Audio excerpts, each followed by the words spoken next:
Fragno et Ça. Fanny Brémond.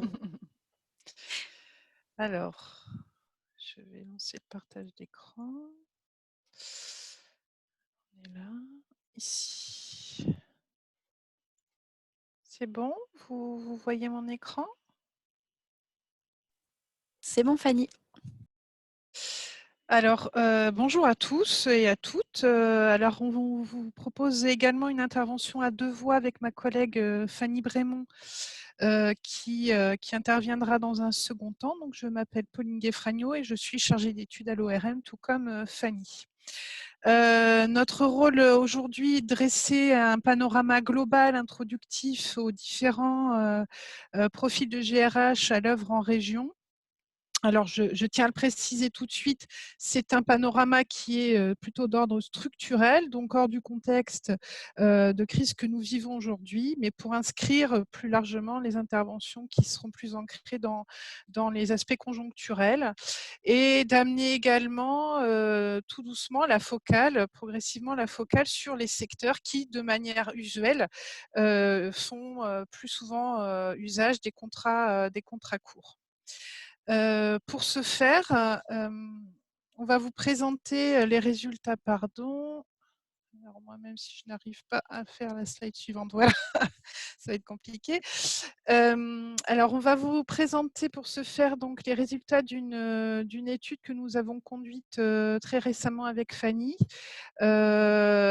sur donc les entreprises régionales et leur gestion des ressources humaines.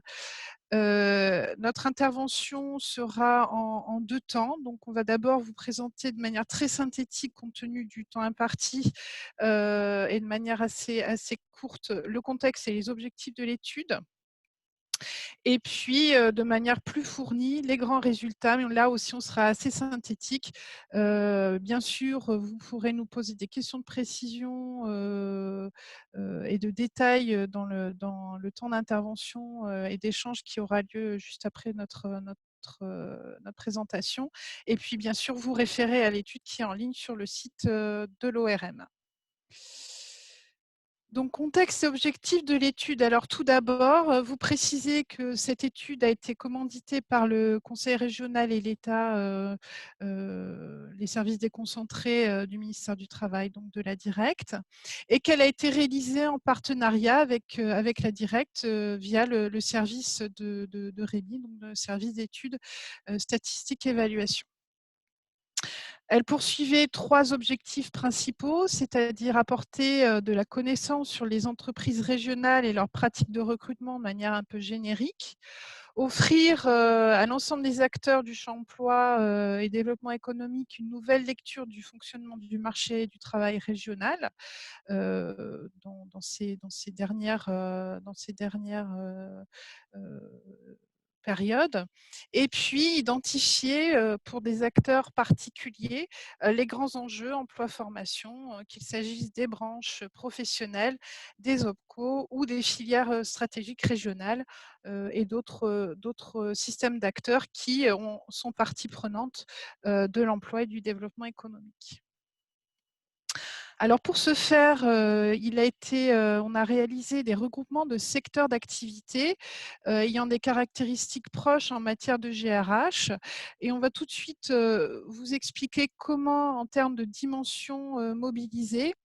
Alors, quand on parle de GRH, c'est le terme on a voulu le considérer de manière assez large et prendre en compte dans cette approche différentes dimensions complémentaires, à la fois s'agissant des caractéristiques des établissements employeurs, notamment la taille des établissements, la dynamique d'emploi à l'œuvre de manière, on va dire, un peu structurante, non pas dans les derniers temps conjoncturels que nous vivons.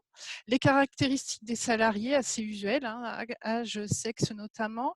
Les qualifications des emplois et des salariés en termes de CSP, notamment au niveau de formation, les conditions d'emploi. Des éléments plutôt liés aux politiques de formation et de GPEC des différents secteurs, et puis bien évidemment des éléments liés au renouvellement de la main-d'œuvre. Donc, pour revenir aux modalités d'analyse de cette étude, tous ces éléments, à la fois approche quantitative et documentaire qui ont constitué, notre système d'information, ont permis d'avoir un panel d'informations relativement riche et innovant, notamment en termes de sources mobilisées, notamment, Sysmo qui est une extraction, enfin qui est issue de la DSN, donc nouvelle source mobilisée, mobilisable dans les prochaines, dans les prochains travaux que nous pourrons conduire. En termes de champ, l'étude est basée sur les établissements employant 10 salariés ou plus et relevant du secteur privé, ce qui correspond à 80% des salariés en région. Donc on couvre un panel relativement large des salariés de notre région. Et puis, comme je disais tout à l'heure, pour des besoins d'opérationnalité des travaux d'études, autant que faire se peut, nous avons pu faire du lien entre ces différentes modalités de gestion de la main-d'œuvre et les dispositifs régionaux ou nationaux avec différentes clés d'entrée selon les systèmes d'acteurs parties prenantes en région. Donc, pour ce qui est des grands résultats, alors, premier résultat d'analyse de manière très globale, c'est que la typologie qui a été construite grâce au système d'information évoqué plus haut et aux différentes dimensions convergentes pour les secteurs, on est arrivé à une typologie qui renvoie à 7 profils distincts de modalités de gestion des ressources humaines en région Provence-Alpes-Côte d'Azur. Vous le voyez grâce à cette slide, en fait, ces différents profils renvoient de manière très hétérogène à une part d'emplois salariés et à un nombre de secteurs très différents en fonction des groupes considérés. Le plus important en termes de proportion d'emplois salariés et en termes de nombre de secteurs couverts est le groupe 5 qui sera présenté tout à l'heure par Fanny, celui qui renvoie plus particulièrement au service de l'économie présentielle déjà évoqué dans la présentation de Rémi et de Pascal. Donc, on va rentrer un petit peu dans le détail de ces différents groupes. Je vous rassure de manière assez synthétique, encore une fois, mais pour donner quelques grandes caractéristiques, de caractériser les dimensions qui ont été évoquées plus tôt. Et on va essayer de faire ça pour les différents groupes. Donc, s'agissant du premier groupe, celui-ci renvoie plutôt aux activités de services à haute valeur ajoutée. Donc, comme vous l'indiquait la slide précédente, on est sur 8% de l'emploi salarié et sur 8 secteurs d'activité, notamment les activités spécialisées scientifiques et techniques, la programmation conseil et autres activités liées à l'informatique et également l'édition et les services d'information. Ce groupe est plus particulièrement constitué d'établissements de petite taille. Donc, dans cette typologie, on couvre donc les 10 et plus. Donc, c'est la tranche des 10 à 19 salariés qui est majoritaire dans ce groupe sectoriel. Ce groupe se caractérise principalement par une forte présence d'hommes, de cadres ou de professions intellectuelles supérieures et de diplômés de l'enseignement supérieur. Il renvoie également à des conditions d'emploi et des conditions salariales particulièrement favorables. C'est le groupe où les conditions sont les plus favorables de ce point de vue, c'est-à-dire davantage de CDI, des temps complets et des salaires plus élevés qu'en moyenne. En termes de flux de gestion de la main-d'œuvre, on a constaté pour la période considérée un dynamisme de l'emploi particulièrement prononcé, une faible rotation du personnel et un usage très faible de l'intérim.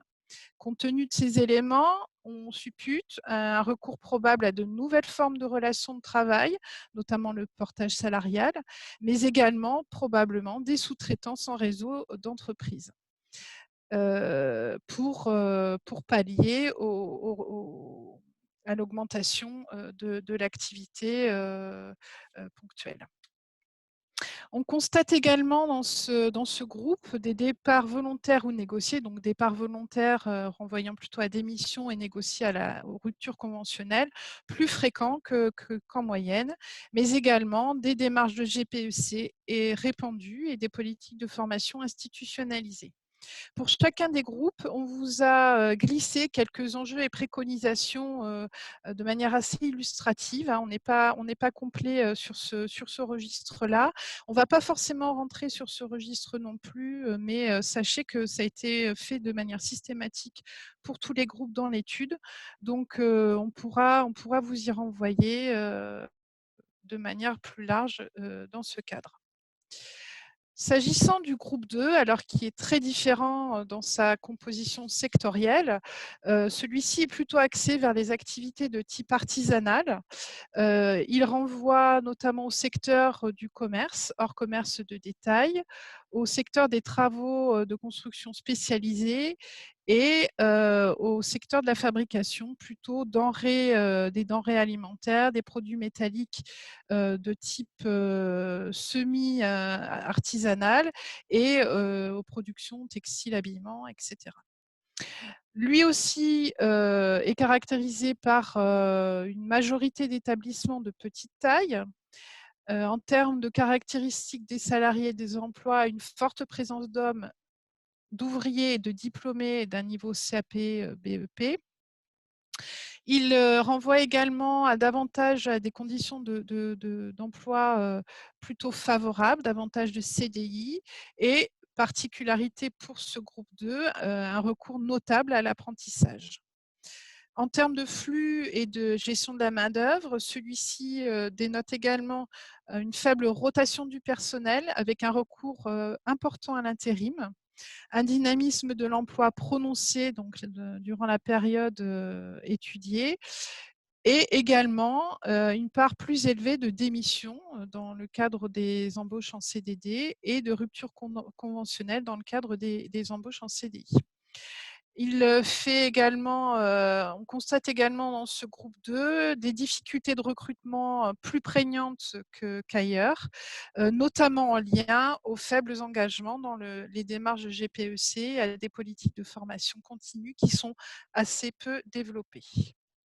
Voilà, je vais passer la parole à ma collègue Fanny.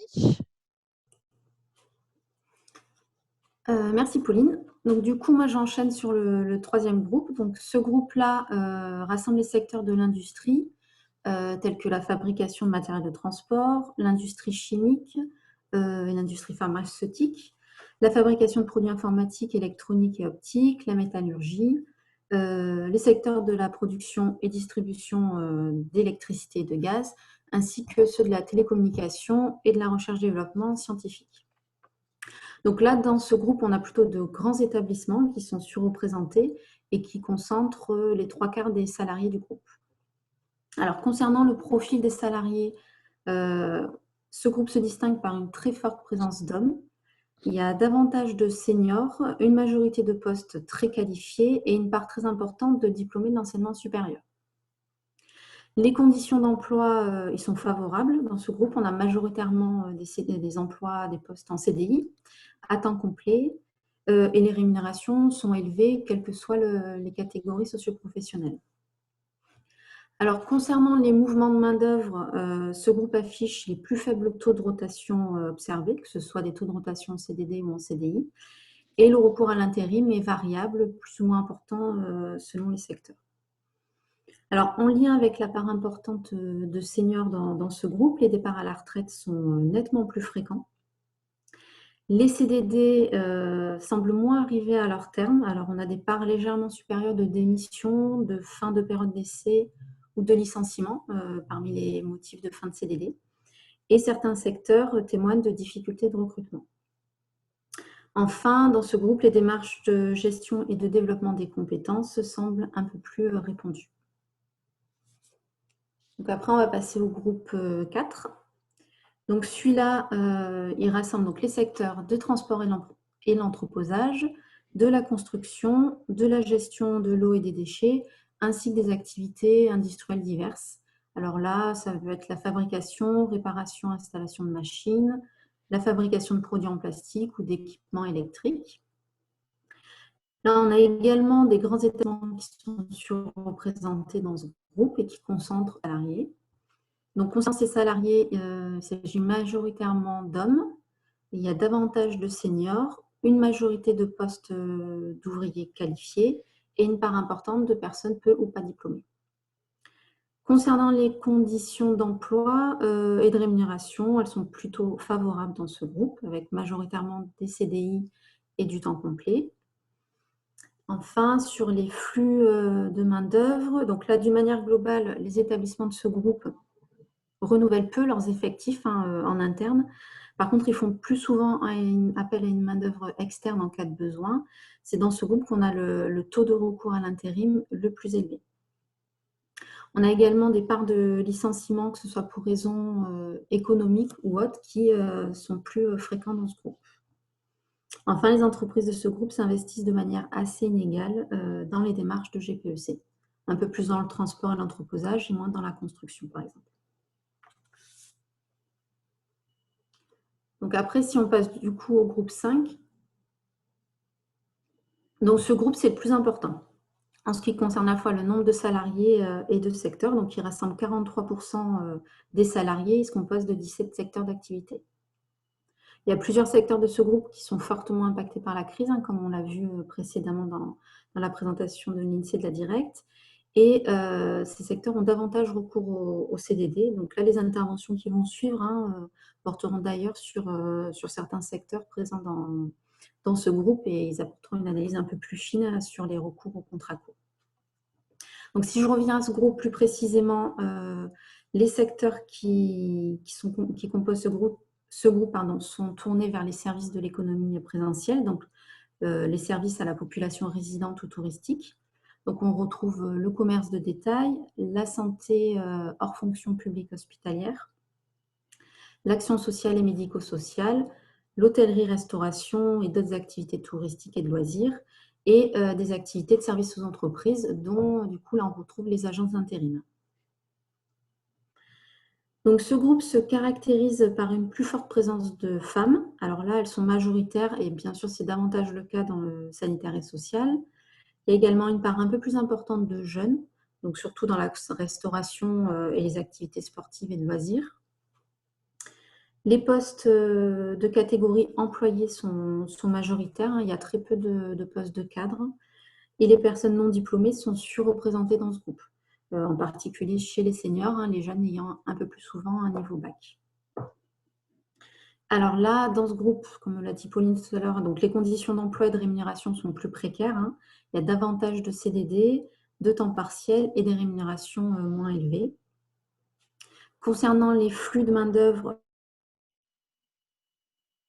donc là, l'activité économique aussi de ces secteurs est bien marquée par la saisonnalité. C'est surtout le cas dans les activités liées au tourisme.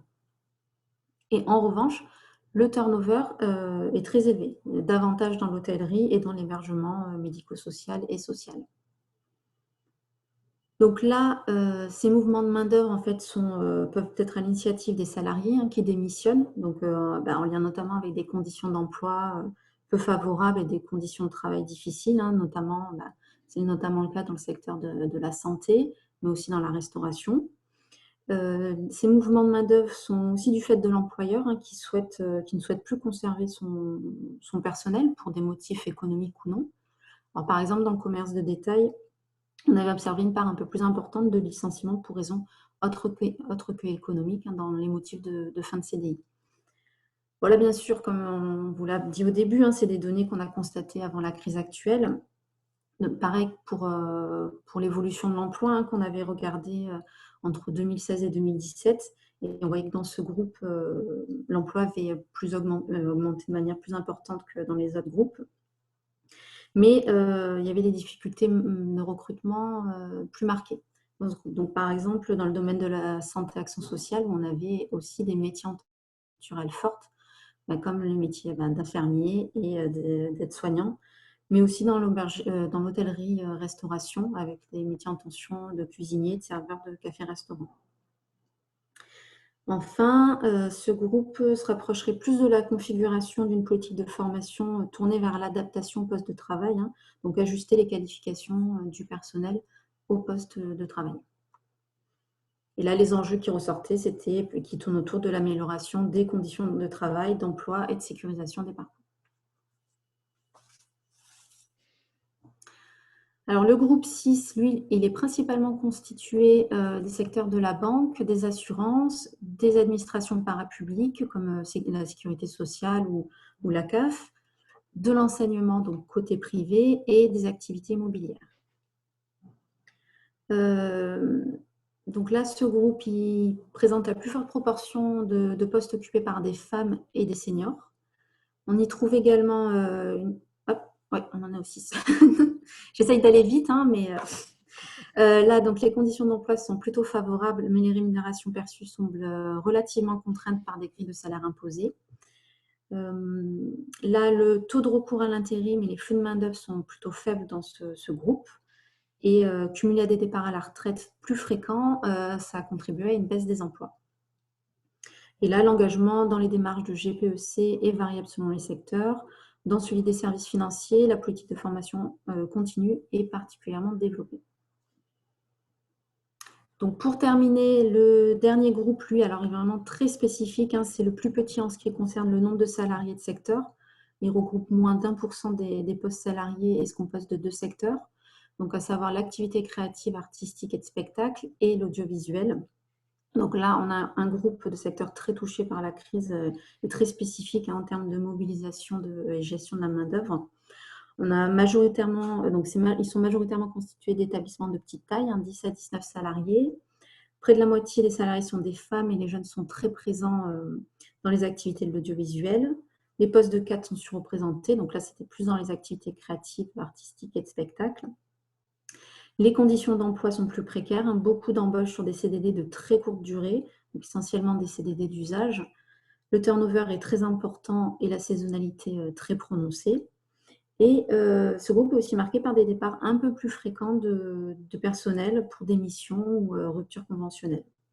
Donc là, c'est un groupe vraiment qui reste difficile à appréhender, hein, avec les sources de données dont on disposait. On pouvait par exemple on ne pouvait pas distinguer les intermittents des autres postes salariés. Donc pour finir, on vous a mis un tableau un peu synthétisant les principaux indicateurs juste en termes de conditions d'emploi et de caractéristiques des salariés. Donc on ne va pas rentrer dans le détail, hein, on vient déjà de vous le présenter rapidement. Mais c'était juste pour un peu montrer tous les groupes, avoir une vision un peu globale de tous les groupes. Et on voit un peu effectivement que le groupe 5, hein, relatif donc au service de l'économie présentielle, qui se dégage en termes d'usage de CDD et auprès d'une population quand même plus fragilisée sur le marché du travail, notamment donc les jeunes, les non-diplômés, les femmes et les catégories d'employés. Voilà, on vous remercie pour votre attention. Donc, vous pouvez retrouver le rapport d'études complet sur notre site internet. Merci à vous. Je pense qu'on va passer aux questions du coup maintenant. Oui, c'est ça. Merci beaucoup, Pauline et Fanny. Alors, il semblerait que l'outil questions-réponses ne fonctionne pas. Donc, maintenant, vous avez la parole. Vous avez été quelques-uns à demander quand est-ce qu'on pourrait poser des questions. Ça y est, vous pouvez le faire. Donc, comme vos micros sont coupés par défaut, vous pouvez lever la main. Vous avez une petite option qui vous permet de lever la main normalement. En vous connectant, en vous plaçant la souris sur votre propre nom ou votre propre vignette. Et autre option, passez par le chat et je vous donnerai la parole. Ah oui, par contre, il faudrait que Pauline me rende les droits, si c'est possible, pour que je puisse donner la parole au public.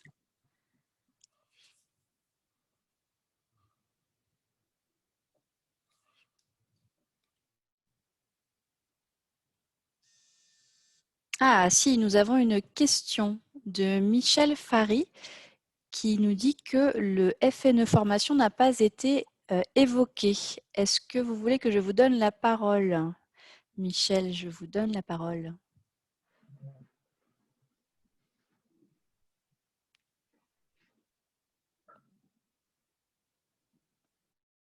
Oui, bonjour. Je ne sais si vous m'entendez. On vous entend. Vous Oui, pouvez y aller. voilà, d'accord. Oui, bonjour à toutes et à tous.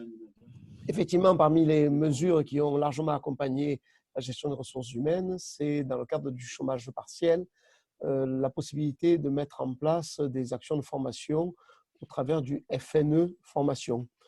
Vous ne l'avez pas du tout évoqué, donc est-ce qu'on a déjà un premier retour quant à l'utilisation de ces FNE formations, quant au nombre d'actions qui ont pu être menées, et quid du FNE formation passé le 31 octobre, puisque c'était une des premières dates limites qui nous avait été donnée. Merci de votre réponse.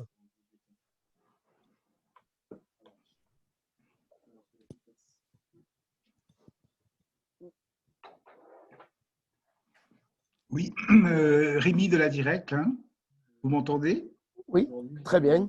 Oui, non, alors je n'ai pas évoqué, je suis passé très vite hein, sur l'activité partielle, je vais pu faire bien plus long, donc je n'ai pas évoqué les effets des formations car nous n'avons pas encore de données consolidées, robustes pour en parler sérieusement, tout simplement.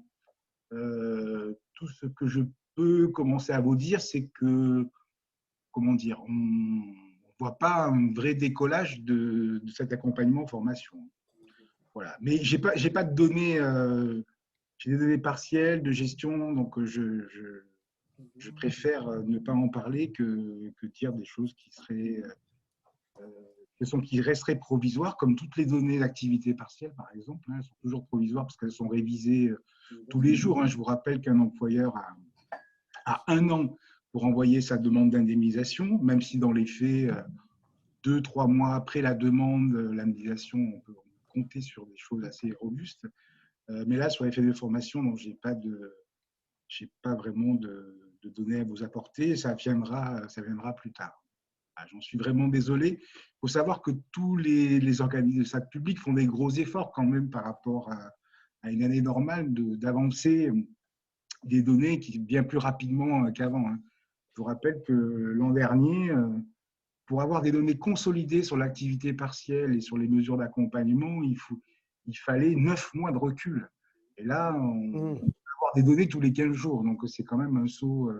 Alors, pas sur tout, on a des vraies tendances, mais c'est quand même un saut important qui a pu être fait par la DARES, l'INSEE et puis tous les services centraux des directions statistiques des ministères. Quoi. Donc, voilà, je vous fais une réponse un peu à côté, mais je ne peux faire que celle-là. Juste peut-être un petit compliment, il faut savoir quand même que dans notre région, les établissements qui demandent de l'activité partielle se caractérisent d'abord, à l'image de son tissu productif, par vraiment des petits établissements. Hein. La moitié des heures demandées et payées d'activité partielle, c'est dans les établissements de moins de 20 salariés. Hein. Voilà. En France, c'est même pas un tiers. Nous, c'est la moitié. D'accord. Merci. Merci. Alors, nous avons une question aussi dans le chat de Martine Arlou-Pécou. Vous pouvez prendre la parole, Madame Arlou-Pécou. Je vous ai donné normalement l'autorisation. Vous pouvez tout à fait prendre la parole si vous le souhaitez. D'accord, merci. Donc, en fait, c'était pour, j'ai constaté là dans les derniers retours sur les groupes, les 5 groupes, que certains secteurs, en fait, comme le secteur économie productive, administration, enseignement, il y avait pas mal de départs en retraite, mais il y a peu d'embauches pour remplacer ces départs en retraite, cette main-d'œuvre. Donc voilà, je me posais la question, est-ce que c'est parce que les compétences qui s'en vont ne peuvent pas être remplacées, ou est-ce qu'il y a un manque de formation par rapport à ça? Je ne sais pas si on a des données par rapport à ça.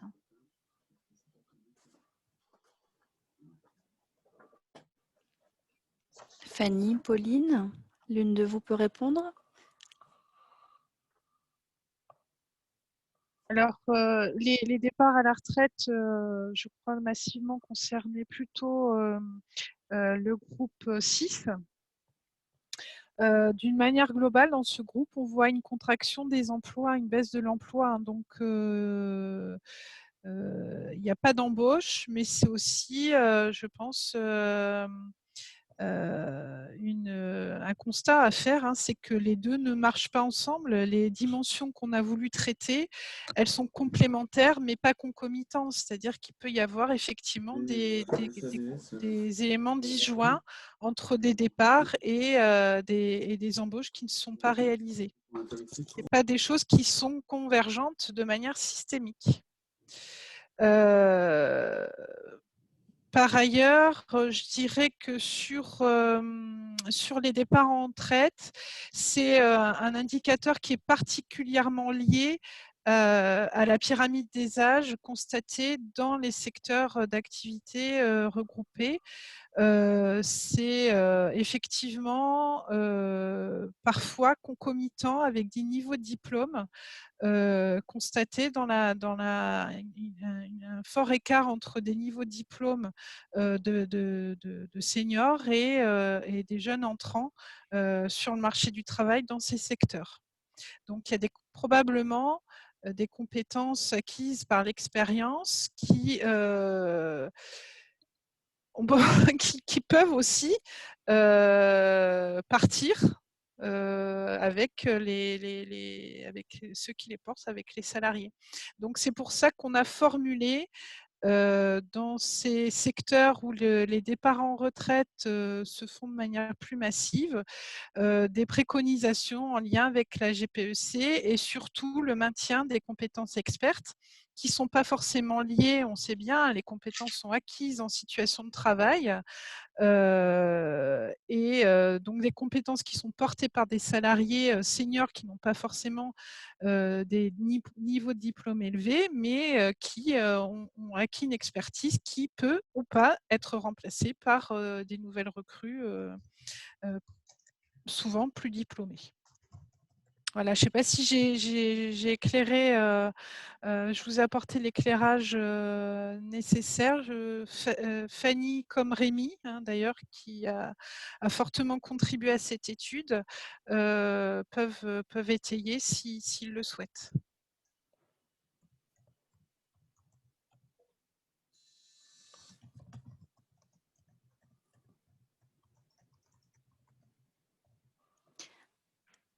Alors, si ni Rémi ni Fanny ne prennent la parole, je voulais signaler que Monsieur Boubacar Diallo a demandé la mise à disposition des PowerPoint, ce qui sera possible sur le site de l'ORM quasiment aussitôt après la conférence. Et je vois que Rémi veut prendre la parole. Je vous laisse la parole, Rémi.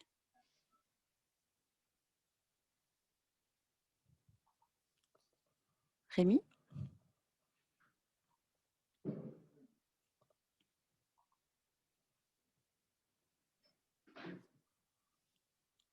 Non. Donc, si Rémi ne prend pas la parole, monsieur je suis. Excusez-moi, j'ai dû enlever un téléphone qui sonnait. Oui, alors c'est par rapport à la question de Moustapha Berra, c'est ça? Je vois une question. A-t-on des données à des échelles plus fines que la région ou le département? Alors, sur les estimations d'emploi, on aura des données plus fines par grand secteur sur les nouvelles zones d'emploi, mais pas tout de suite. Sur la demande d'emploi, oui, y compris à l'échelle des quartiers prioritaires de la politique de la ville. Je pense que ça intéressera Moustapha. Et puis sur l'activité partielle, oui, on peut faire des traitements à la commune, enfin, par établissement, donc à la localisation de l'établissement. Voilà. Alors, je vois aussi, pardon, monsieur Le Nuellec qui avait demandé la parole il y a un petit moment déjà, pardon, et auquel j'ai autorisé l'ouverture du micro si vous voulez prendre la parole pour poser votre question.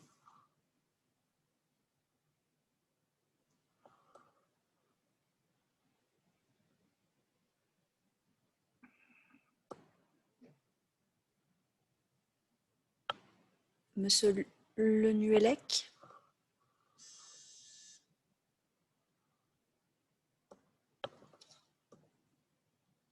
Pardon, bah Séverine, vas-y du coup.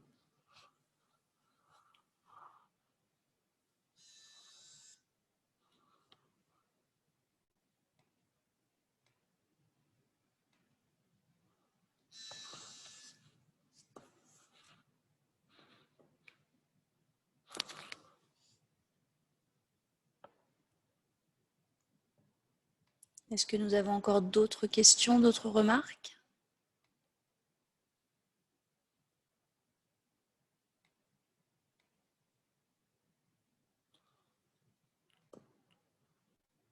Alors, si nous n'avons pas d'autres questions et pas d'autres remarques, je vous propose de passer à la suite du programme.